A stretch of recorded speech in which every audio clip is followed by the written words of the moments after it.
சிந்தையுள் இறைவன் செய்தியை தாங்கி வந்திடும் போது வம்பர்களாளே இத்தரை மாந்தர் யாவரும் அன்று பித்தரன் உரைத்தார் பேரை என்றழைத்தார் புத்தொழி மார்க்கம் புகழ் வழி அமைக்க புத்தொழி மார்க்கம்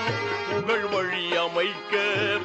சத்திய தூதே சர்தார் ரசூலே எத்தனை தொல்லைகள் என்னென்ன துன்பங்கள் பத்தரை மாற்று தங்கம் பயகம்பர் வாழ்வில்